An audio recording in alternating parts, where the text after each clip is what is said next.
What's going on there, YouTube, and welcome back to another comic book video. This is Fresh Comic Stories, where we sit down and cover different comic book stories from different comic book companies. Now, we're going to jump back over to Marvel Comics and continue our coverage over Shadowland. This was a big event that they did back in 2010 for the character Daredevil. Now, earlier today, we covered Shadowland #1, but we're going to cover Shadowland The Funeral for Bullseye.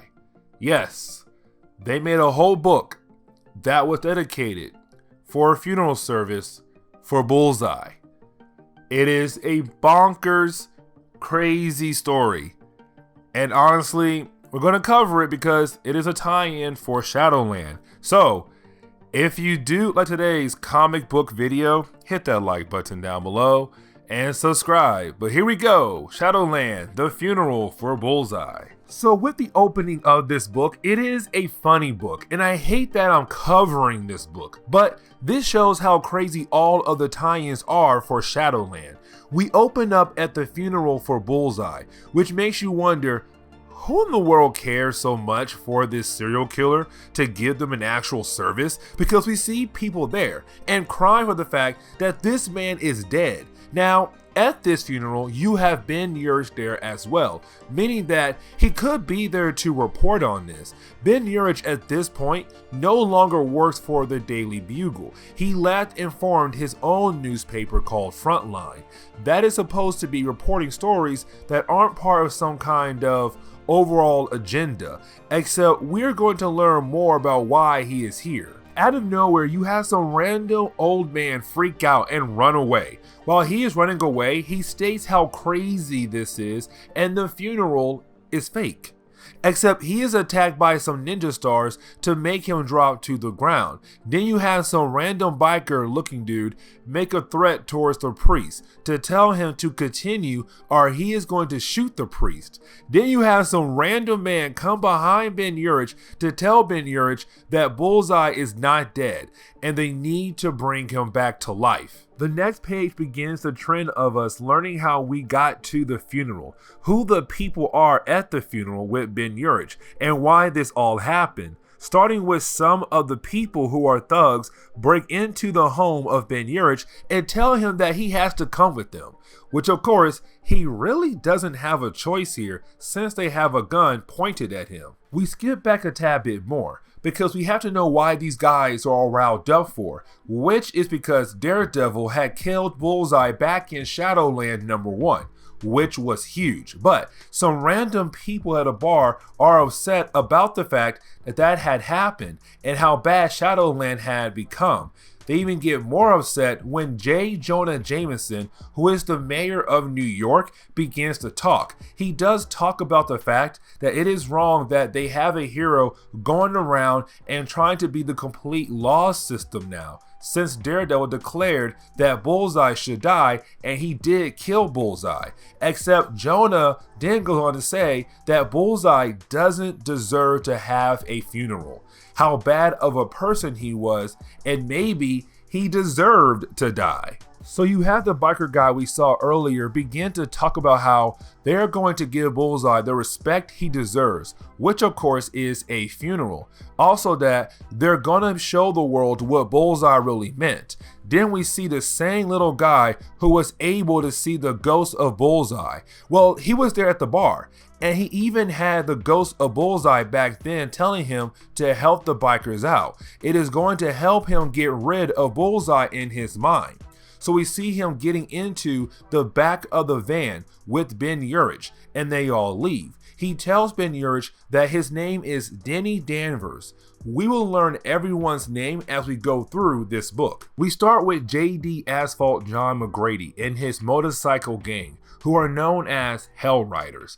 This is a quick short story about them because we learn the reason why they love Bullseye is because Bullseye has stopped by their dive bar, except another gang stopped by and tried to pick a fight with the Hell Riders. That messed up Bullseye game of pool at their dive bar, so Bullseye killed that other gang. And this biker gang, they think he did it because Bullseye liked their style, except you have the ghost of Bullseye tell Denny Danvers That is not true at all. He only killed the game because he flipped a coin and the Hell Riders won the toss to avoid being killed by Bullseye. The next person we focus on is Emerald Jax, where we see the whole gang of characters still traveling in the van from earlier. Jax's story was that he met Bullseye when Bullseye was fighting against Daredevil. That is when we learn at the same time Emerald Jax was working for the Kingpin, that was the same time Bullseye was working for the Kingpin as well. Either way, the gang travels to the base of Kingpin, where you have Emerald Jax thinking that he should invite Kingpin to the funeral service for Bullseye, except Kingpin tells Emerald he has no idea who he is, and also he never heard of Bullseye, showing that Kingpin doesn't care about anyone who works for him. The next person is Toro Zuki, who is just a hired assassin. Toro's story is just that he was on a mission one time with Bullseye to kill someone, except they couldn't complete their mission because the Punisher has stepped in and killed their target. Either way, Toro and Ben Urich had broken into the morgue so they could get the body of Bullseye for the funeral. There is a quick appearance of the Shroud, but only there to show that other heroes have to keep an eye out on the morgue because Daredevil and the Hand are giving out justice left and right, meaning they are killing people for the crimes they have committed. We then see that after they did their errands, well, they ran a few more, like get some flowers, kidnap a bus full of people, so that they can have an actual big group of people there at the funeral.